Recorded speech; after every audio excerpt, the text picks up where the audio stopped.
अस्सलाम वालेकुम स्टूडेंट्स। आज हम चैप्टर नंबर 11 स्टार्ट कर रहे हैं, फर्स्ट ईयर का last chapter, heat and thermodynamics. देखिए बेटा, फर्स्ट क्वेश्चन इसके अंदर है, if the temperature of a patient is 40 degree Celsius, his temperature on Fahrenheit scale will be. देखिए यहाँ पे एक रिलेशनशिप यूज़ होगा जो कि बेसिकली फ़ारेनहाइट एंड सेल्सियस के बीच का जो रिलेशनशिप है वो यूज़ होगा। तो याद रखें, जो टेम्परेचर इन फ़ारेनहाइट होता है वो इक्वल होता है 9/5 टेम्परेचर इन सेल्सियस +32। अब आप यहाँ पे क्या करें, 9/5 टेम्परेचर इन सेल्सियस बेटा कितना है, 40 है, और ये आ गया 32। ये इससे कैंसिल करें, ये 8 आएगा, 8 इंटू 9 करें, ये आएगा 72 + 32, जो कि आप ऐड करेंगे तो वो आपके पास आ जाएगा 104। तो इसका आंसर बेटा कौन सा आ जाएगा, अल्फा आंसर आ जाएगा। नाउ बेटा सेकंड क्वेश्चन देखें। सेकंड क्वेश्चन ये है बेटा आपके पास कि अगर आपके पास in which of the following expansions, बेटा याद रखें जब भी एक्सपेंशन का वर्ड आएगा ना, तो एक्सपेंशन के वर्ड के अंदर आपने एक चीज़ याद रखनी है कि सबसे ज़्यादा जो वर्क डन होगा ना वो होगा आइसोबैरिक का। आइसोबैरिक वो प्रोसेस होता है जिसमें प्रेशर जो है वो कांस्टेंट रहता है। उससे कम आपका जो वर्क डन होगा वो होगा आइसोथर्मल का, जिसमें टेम्परेचर कांस्टेंट रहता है। उससे कम आपके पास जो वर्क डन होगा वो होगा एडियाबैटिक का, और सबसे कम वर्क डन होगा वो होगा आइसोकोहरिक का। आइसोकोहरिक वो है जिसमें वॉल्यूम कांस्टेंट रहता है। अभी उसने ये पूछा है कि गिवन 4 प्रोसेस में से सबसे ज़्यादा वर्क डन किस में होगा ड्यूरिंग एक्सपेंशन, और सब एक्सपेंशन में सबसे ज़्यादा वर्क डन बेटा आइसोबैरिक में होता है। तो ये आइसोबैरिक आ गया। बैरिक मतलब प्रेशर, आइसो मतलब सेम। ये है सेम प्रेशर वाला प्रोसेस, ये है सेम टेम्परेचर प्रोसेस, और इसमें ना हीट आ सकती है ना जा सकती है एडियाबैटिक में, और आइसोकोरिक में वॉल्यूम कांस्टेंट होता है। नंबर थर्ड क्वेश्चन देखें। नंबर थर्ड क्वेश्चन के अंदर देखें, what is the value of absolute zero. बेटा याद रखें, एब्सोल्यूट जीरो का मतलब होता है 0 केल्विन। 0 केल्विन को अगर आप सेल्सियस में करें वो आएगा -273 डिग्री सेल्सियस।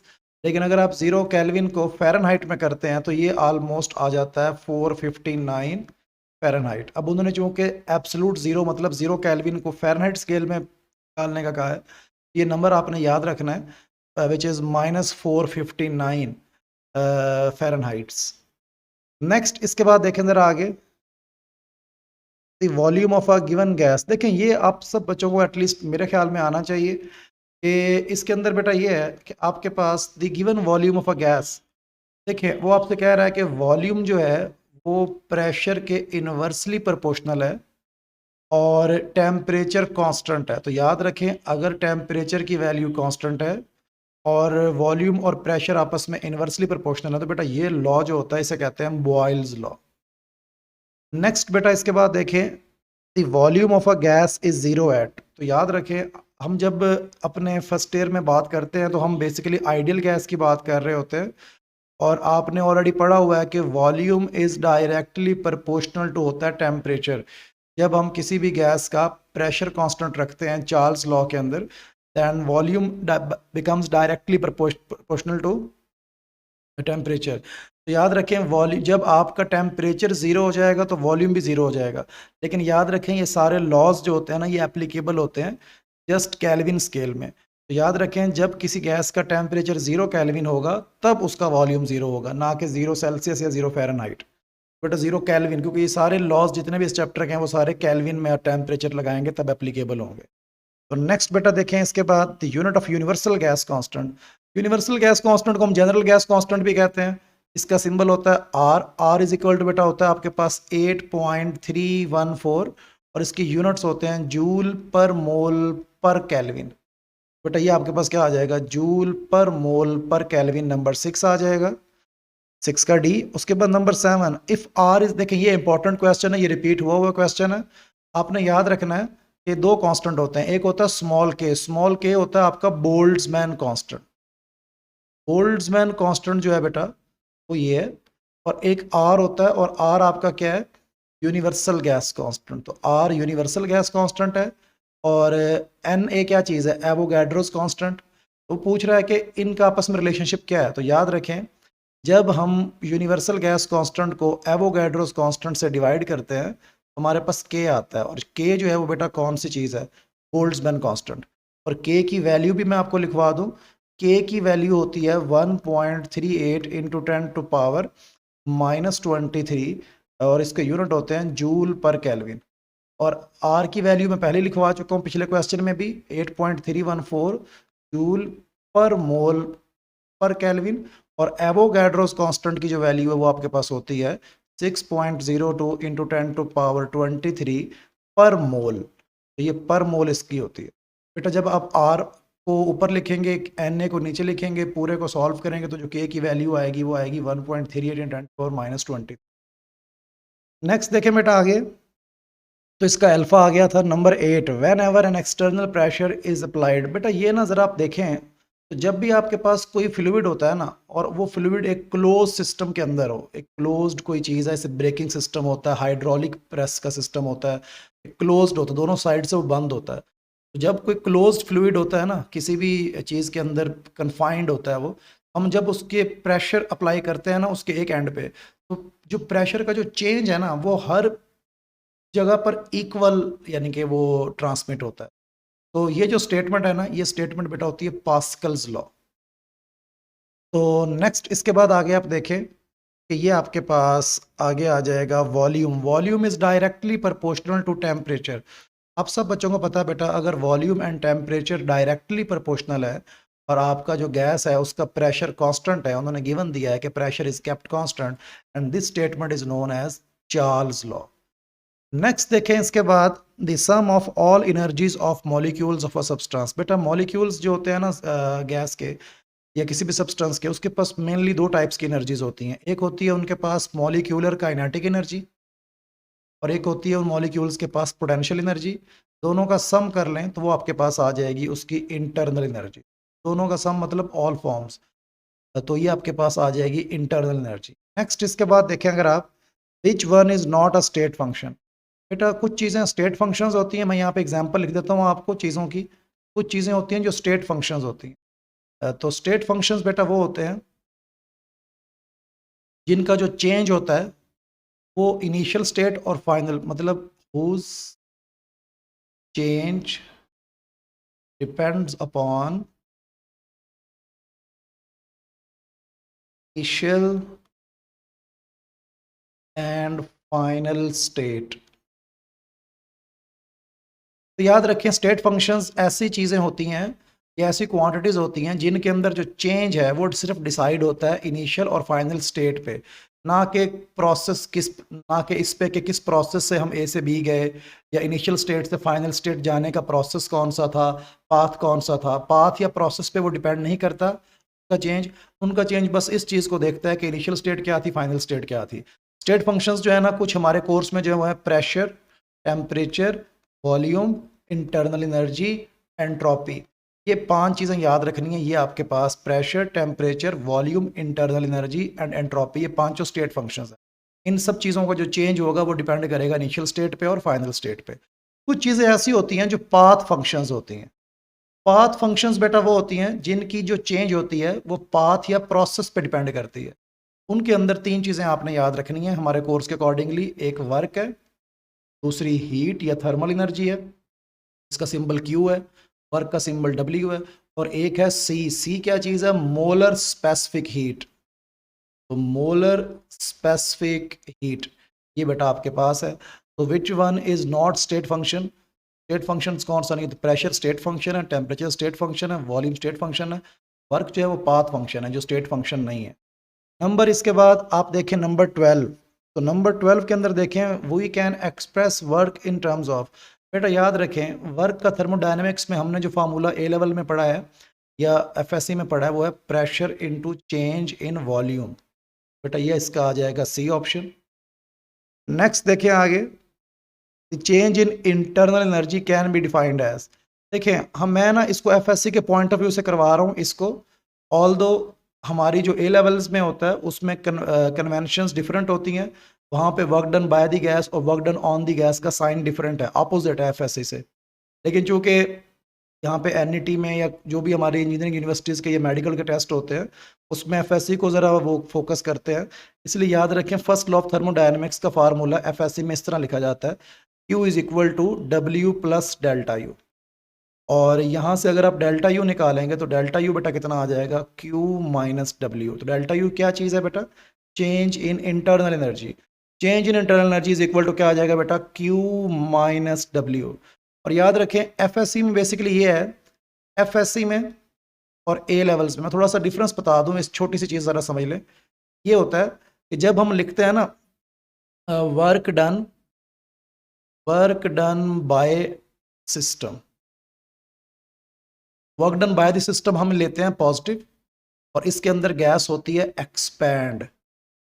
मतलब एफएससी में जब कोई गैस एक्सपैंड होगी तो work done by the system, मतलब वो तो है ही सही लेकिन वो पॉजिटिव होगा। और अगर कोई गैस कंप्रेस होती है जिसे कहते हैं वर्क डन ऑन सिस्टम, वो आपके पास बेटा होगा नेगेटिव। ए लेवल के अंदर ये है बेटा, ए लेवल के अंदर अगर मैं कहूंगा ना कि गैस अगर एक्सपैंड हो रही है, अगर गैस एक्सपैंड होगी तो कहते तो इसको यहां भी work done by the gas या सिस्टम ही है, गैस या सिस्टम एक ही बात है, लेकिन यहां पे ये नेगेटिव साइन होगा। तो याद रखें ए लेवल्स में work done by the gas या एक्सपेंशन के दौरान वर्क डन नेगेटिव लिया जाता है, और यहाँ पे हम पॉजिटिव लेते हैं। तो मैं तो आपको ये रिकमेंड करूंगा कि आप एफएससी वाली चीज़ों को याद करके फिर इसको सॉल्व करने को। और जब गैस कंप्रेस होती है, वॉल्यूम कम होता है, उसे कहते हैं तो work done on the system है, लेकिन तब वर्क डन जो होता है वो आपका होता है पॉजिटिव। लेकिन और तब हम ए लेवल में जो इक्वेशन पढ़ते हैं वो होती है delta U is equal to Q plus W. लेकिन यहाँ पे फार्मूला ये वाला है, तो आपने इसको फोकस करना है। बाकी क्यू का और डेल्टा यू का साइन दोनों में सेम है ए लेवल एफएससी में, प्लस कब होगा माइनस कब होगा, जस्ट वर्क के लिए याद रखें। एफएससी में सिर्फ इतनी सी बात याद रखें कि जब गैस एक्सपैंड होगी और वर्क डन पॉजिटिव होगा, जब गैस कंप्रेस होगी वर्क डन नेगेटिव होगा। और एक्सपेंशन का मतलब बेटा होता है work done by the system या गैस, और कंप्रेशन का मतलब होता है work done on the system या गैस। आपने एफएससी वाली इक्वेशन ही याद रखनी है एंटी टेस्ट के लिए, Q is equal to W plus delta U, और चूंकि हमने डेल्टा यू निकालना था तो वो Q माइनस डब्ल्यू आ जाएगा। नेक्स्ट इसके बाद देखें बेटा आगे, दी energy transforming processes that occur with in the micro. ये हमारी बुक की एक लाइन है, मैं आपको ऑलरेडी बता दूं कि प्यास में और स्पेशली एनईटी में बुक की लाइंस आती हैं, और ये मैंने इसलिए सारी चीज़ें बीच में लिखी हैं। और किसी भी ऑर्गेनिज्म के अंदर जो भी एनर्जी ट्रांसफॉर्मेशन प्रोसेस होते हैं वो बेसिकली उन सब प्रोसेस को कहते हैं मेटाबॉलिज्म। मेटाबॉलिज्म जो है ये हम एक ऐसे प्रोसेस होते हैं जिनके अंदर एनर्जी की जो ट्रांसफॉर्मेशन हो रही होती है, ट्रांसफॉर्मिंग प्रोसेस होती है, मेटाबॉलिज्म इसका आंसर आ जाएगा। नेक्स्ट इसके बाद देखिए आगे, ऑल कॉर्नेट इंजन। देखिए कॉर्नेट इंजन एक आइडियल इंजन है, पहली बात तो ये याद रखें कि कॉर्नेट इंजन कोई रियल इंजन नहीं होता, ये एक आइडियल इंजन होता है। ये बस एक थ्योरी थी जो एक साइंटिस्ट ने दी थी कि जब भी कोई इंजन वगैरह डिज़ाइन किया जाएगा वो इसके अकॉर्डिंग किया जाए तो उसकी एफिशिएंसी मैक्सिमम होगी। तो एक आइडियल थियोरेटिकल इंजन है जो एक थ्योरी के यानी के तौर पे किया गया था। तो बेटा ये याद रखें, ये कॉर्नेट जो है ना ये प्रिंसिपल है, तो याद रखें ये पूरी लाइन जो है ना इसे कहते हैं Cornet theorem.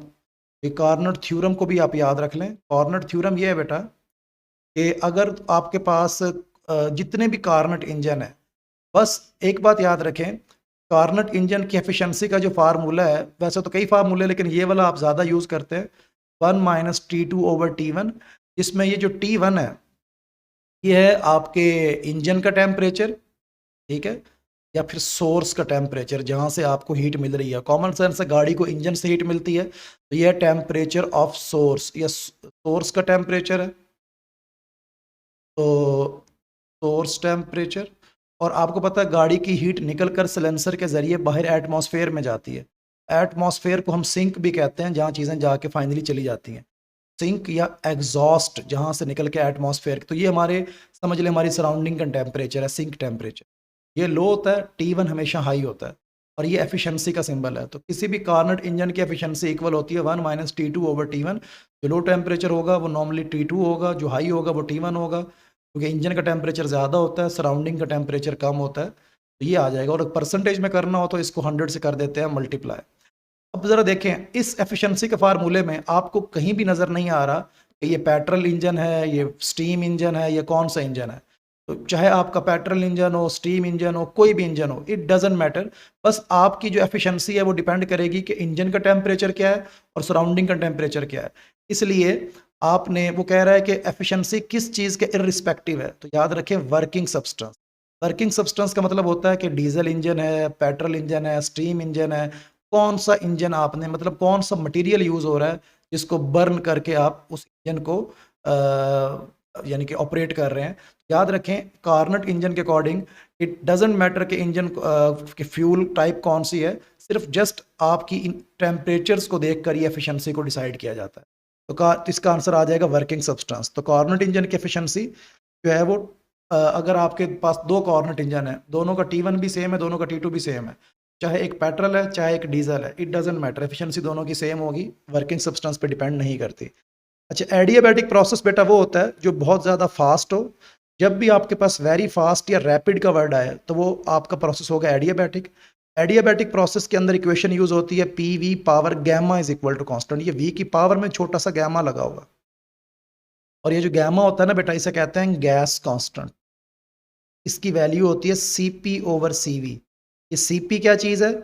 Molar specific heat at constant pressure और divided by molar specific heat at constant volume. तो ये मोलर स्पेसिफिक हीट, किसी भी गैस को कांस्टेंट प्रेशर पे अगर रखेंगे उस वक्त जो उसकी स्पेसिफिक हीट होगी उसे हम कहेंगे सीपी, और अगर कांस्टेंट वॉल्यूम पे रखेंगे तब उसकी जो मोलर स्पेसिफिक होगी वो सीवी होगी। इन दोनों मोलर स्पेसिफिक हीट की रेशियो को हम गैस कांस्टेंट यानी गैमा कहते हैं।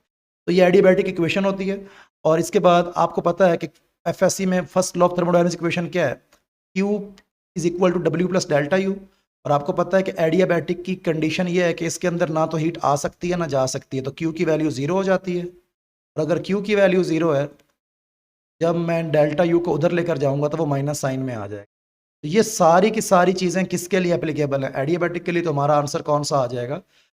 All of these, because adiabatic process very fast होते हैं, सडन होते हैं, रैपिड होते हैं, जहाँ पे एक्सपेंशन या कंप्रेशन बहुत फास्ट होती है। इक्वेशन यूज होती है P V power gamma is equal to constant और work done is equal to minus delta U. बेटा ये आपके पास आ गया नंबर। इसके बाद देखें number 17, all changes which occur suddenly. देखें सडन का वर्ड आ गया, तो याद रखें जितनी भी चीज़ें आपकी सडन होती हैं या फिर जिसके अंदर फ्रिक्शन आ जाए और फ्रिक्शन की वजह से, तो याद रखें जितने भी आपकी सडन प्रोसेस हैं और जितने भी आपके पास ऐसे प्रोसेस हैं जिनके अंदर आपके पास फ्रिक्शन इन्वॉल्व होती है, ऐसे तमाम प्रोसेस, ये हमारी बुक की लाइन है, ये सारे के सारे प्रोसेस जो होते हैं ये इरिवर्सिबल होते हैं। इरिवर्सिबल प्रोसेस वो होते हैं कि जिन, मतलब उन प्रोसेस के शुरू में जो भी चीज़ें हमारे पास थी, एनर्जी वगैरह कुछ भी अवेलेबल था, वो एंड पे अवेलेबल नहीं होगा। तो इरिवर्सिबल प्रोसेस कहते हैं उसे। याद रखें रिवर्सिबल प्रोसेस हमेशा वो होते हैं जो बहुत ज़्यादा स्लो होते हैं, वेरी स्लो। जितने भी फास्ट प्रोसेस होंगे या जिनमें फ्रिक्शन वगैरह होगी वो प्रोसेस होंगे, वो सारे के सारे इरिवर्सिबल प्रोसेस होंगे। तो ये आपके पास आ जाएगा। तो ये बुक की लाइन है, इसलिए कुछ चीज़ें मैंने आपको बताया कि बुक की लाइंस में से आएंगी।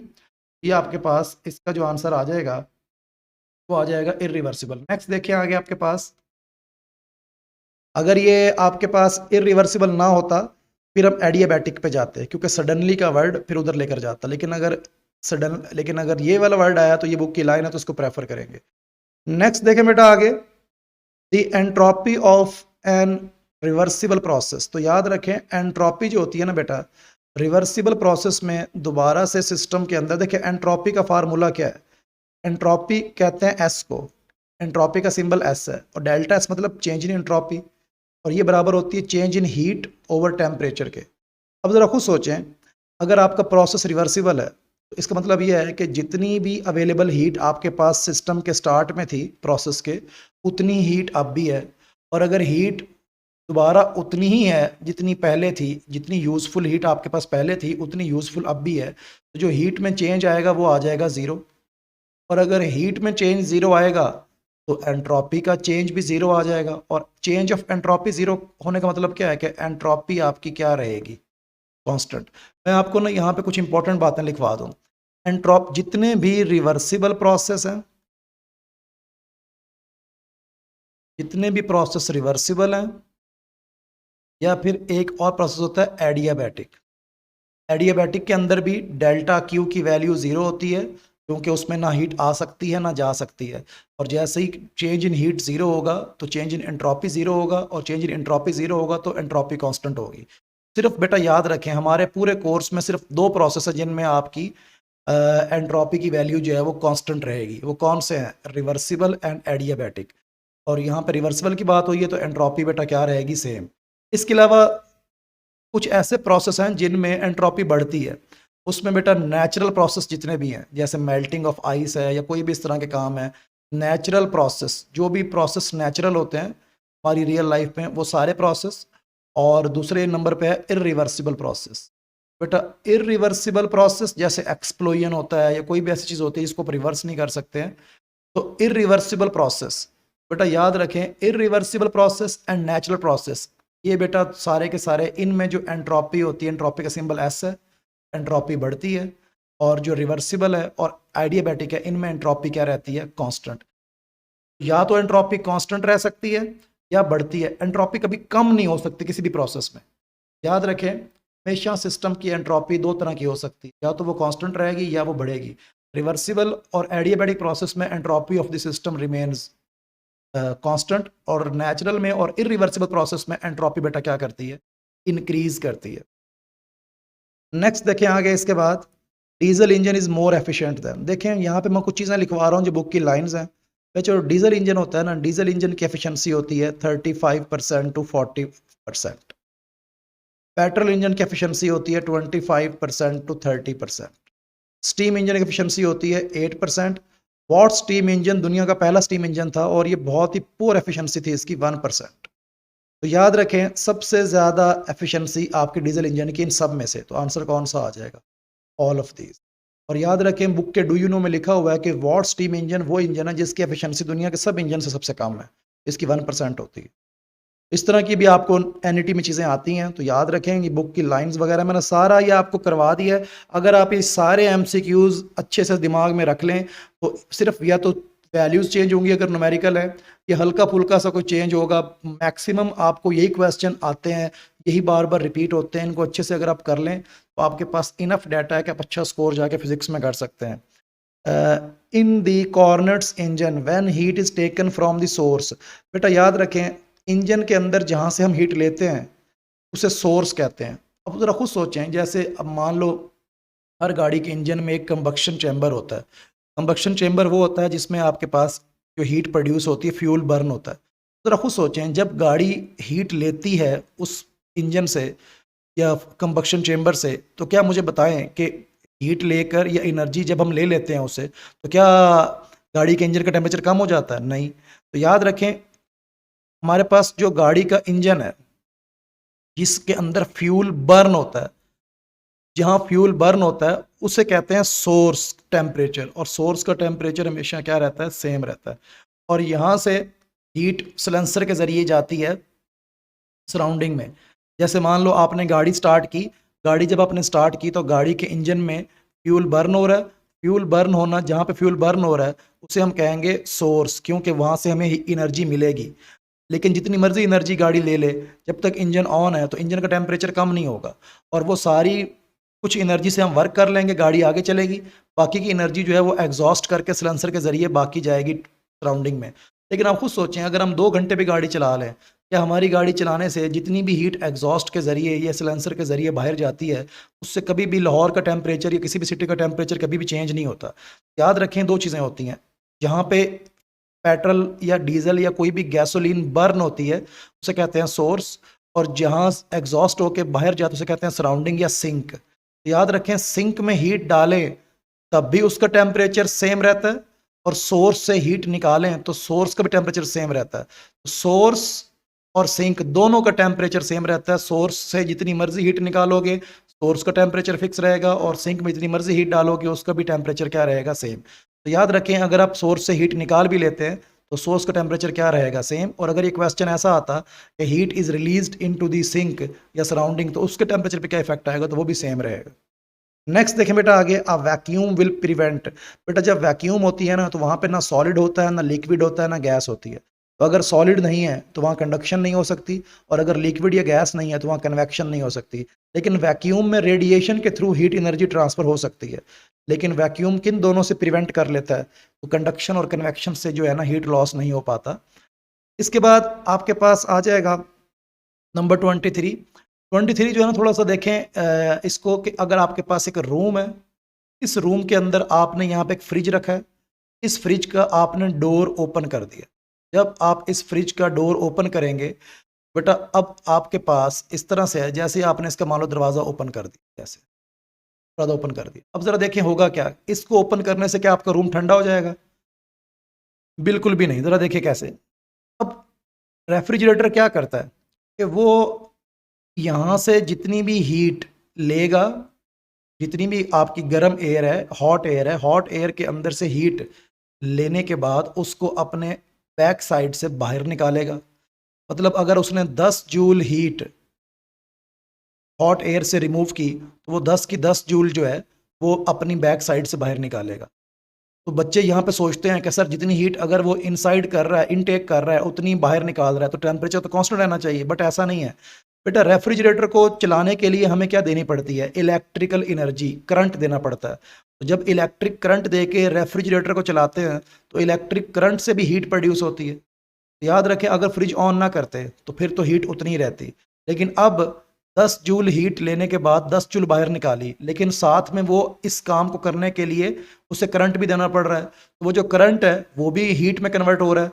इसलिए आप हॉट एयर से हीट जितनी रिमूव कर रहे हैं वो तो उस रूम में है ही सही, लेकिन एक्स्ट्रा हीट भी रिलीज कर रहे हैं रूम के अंदर, क्योंकि जब इस फ्रिज को ऑपरेट करने के लिए इलेक्ट्रिक करंट देंगे तो करंट जहां से भी फ्लो होता है उसका भी हीटिंग इफेक्ट होता है। इससे क्या होगा कि हीट निकलेगी कम, लेकिन उस कमरे में प्रोड्यूस ज़्यादा होगी due to the working of the refrigerator, as well as जो आपने हॉट एयर से निकाली है वो भी वहीं पे है, जिससे ओवरऑल हीट बढ़ जाएगी। और अगर ओवरऑल हीट बढ़ जाएगी तो टेम्परेचर आपके रूम का बढ़ जाएगा। इसलिए बेटा एसी की जो बैक साइड होती है वो हम रूम के बाहर लगाते हैं। अगर आप एसी की बैक साइड भी रूम के अंदर ही लगा लेंगे तो उल्टा आपका रूम का टेम्परेचर बढ़ जाएगा। तो ये आपके पास आ गया। नंबर 23 देखें, कार्नोट इंजन। देखिए कार्नोट इंजन ने अब्जॉर्ब किए। देखें कार्नोट इंजन के एफिशिएंसी के 3 फार्मूले हैं। एक आपके पास फार्मूला है 1 minus sink temperature over source temperature.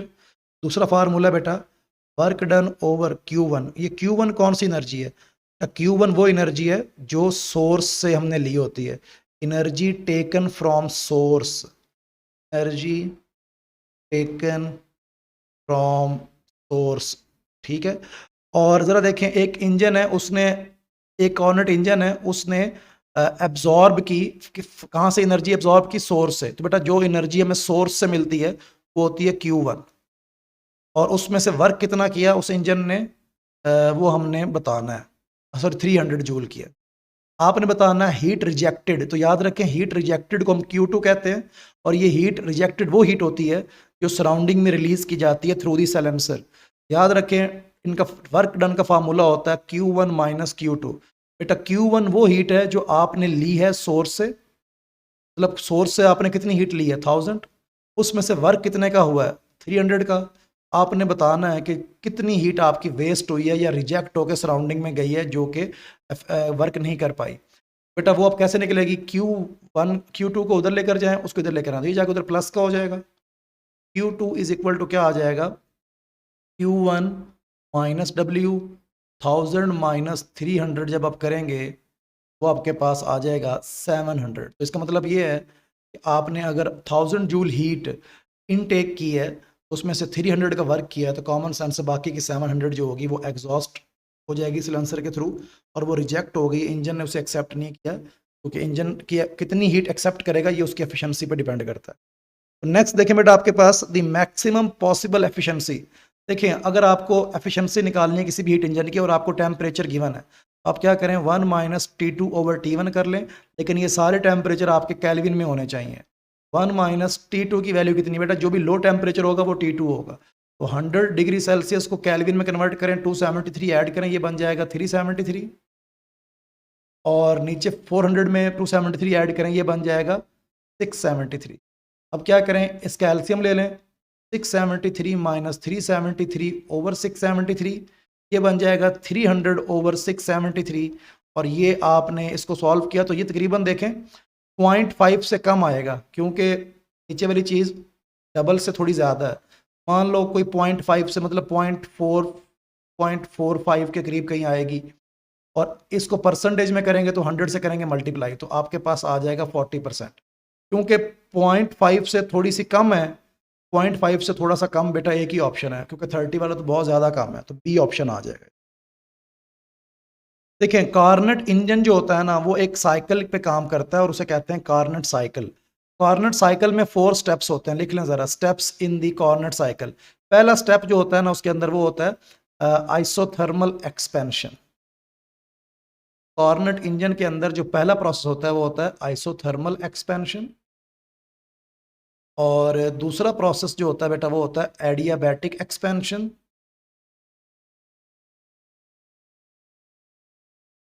Third process बेटा होता है आपके पास आइसोथर्मल कॉम्प्रेशन, और फोर्थ होता है बेटा आपके पास एडियाबैटिक कॉम्प्रेशन।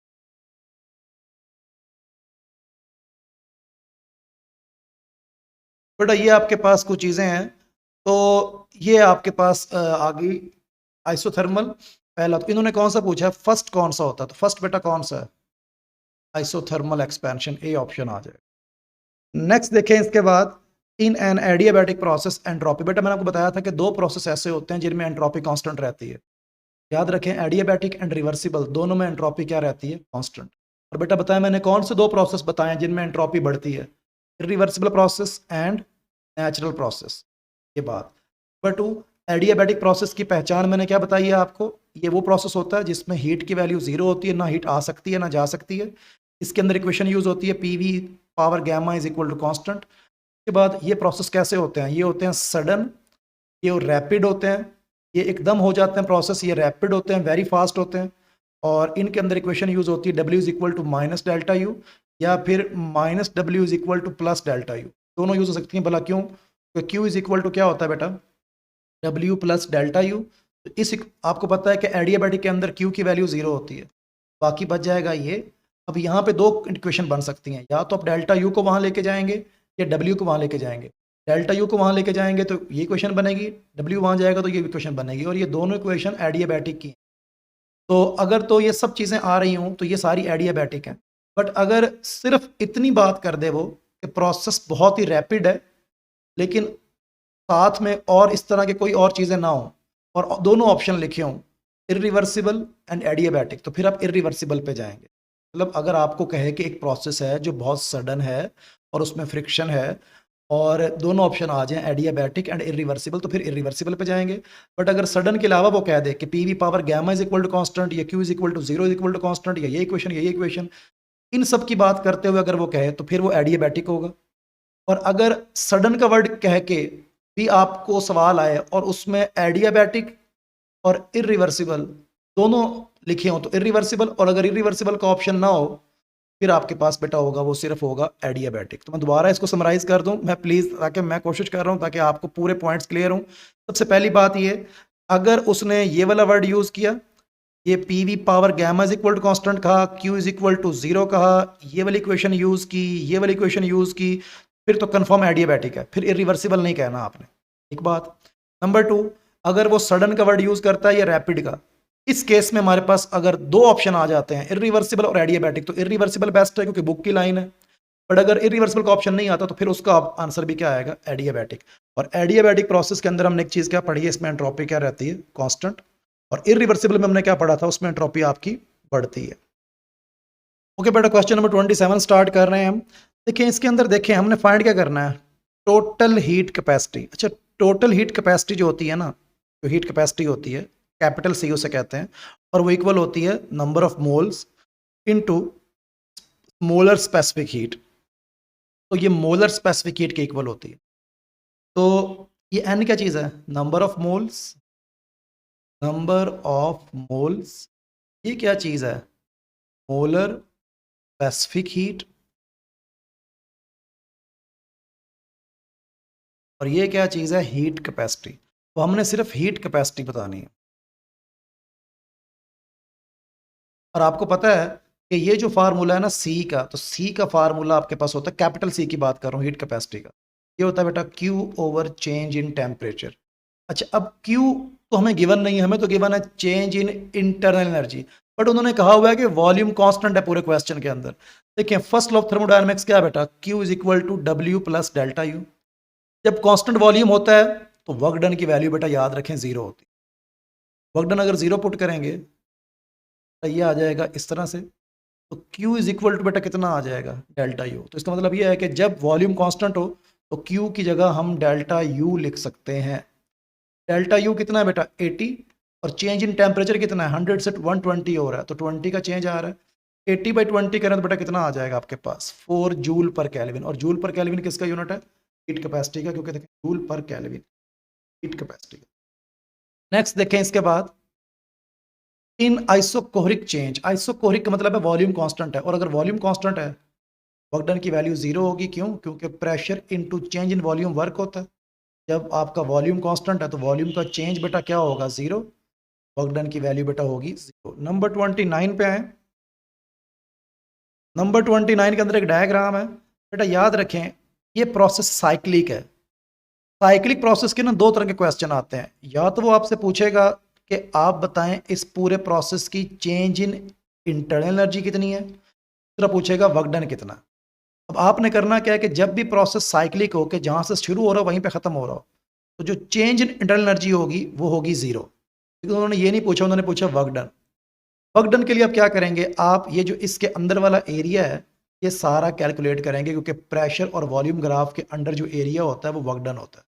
बट आप क्या करेंगे बताएं, ये एरिया क्या चीज़ है, ये रेक्टेंगल है, इसकी एक लेंथ है और इसकी एक विड्थ है। तो लेंथ की वैल्यू कितनी है, तो लेंथ आपकी शुरू हो रही है वी से और जा रही है 2v तक। तो 2v में से v माइनस करें तो लेंथ की वैल्यू आ गई v, और इसकी जो हाइट है वो जा रही है, वो p से शुरू होके वो जा रही है 2p तक। इसका चेंज कितना है, 2p से p माइनस करें तो p आ गया, ये बन जाएगा बेटा वर्क डन। तो बेटा इस पूरी शेप का एरिया पीवी है, और जो प्रेशर वॉल्यूम ग्राफ का एरिया होता है वही वर्क डन होता है। वर्क डन की वैल्यू आ जाएगी 1p। लास्ट क्वेश्चन देखें बेटा, क्वेश्चन नंबर 30। क्वेश्चन नंबर 30 के अंदर बेटा ये है कि देयर आर टू पाथ, एक सिस्टम है जो कि ए से बी जाता है, ये पॉइंट ए है, ये पॉइंट बी है, ये पॉइंट ए है। तो एक सिस्टम है वो एक प्रोसेस 1 के जरिए भी ए से बी जा रहा है, और फिर दूसरे प्रोसेस से भी वो ए से बी जा रहा है। लेकिन याद रखें उन्होंने पूछा है कि अगर इस प्रोसेस की change of internal energy delta U 1 है और इस प्रोसेस की चेंज एनर्जी डेल्टा यू 2 है, तो इन दोनों में क्या रिलेशन होगा। बेटा याद रखें इंटरनल एनर्जी के बारे में हम ऑलरेडी पढ़ चुके हैं कि internal energy is a state function. ये एक स्टेट फंक्शन है, और स्टेट फंक्शन का जो चेंज होता है वो सिर्फ डिपेंड करता है इनिशियल स्टेट पे और फाइनल स्टेट पे। अब देखें दो प्रोसेस हैं, एक प्रोसेस 1 है, एक प्रोसेस 2 है, लेकिन दोनों प्रोसेस की इनिशियल स्टेट ए है और दोनों प्रोसेस की फाइनल स्टेट बी है। तो दोनों प्रोसेस की अगर इनिशियल स्टेट भी सेम है, फाइनल स्टेट भी सेम है, तो अगर याद रखें कि स्टेट फंक्शंस वो होते हैं जिनका जो चेंज है वो डिसाइड होता है सिर्फ इनिशियल स्टेट से और फाइनल स्टेट से। और चूंकि इनिशियल और फाइनल स्टेट सेम है, जितना चेंज इस पाथ से आएगा उतने चेंज इस पाथ से आएगा, इसलिए change of delta U 1 is equal to क्या होगा, डेल्टा यू 2 होगा।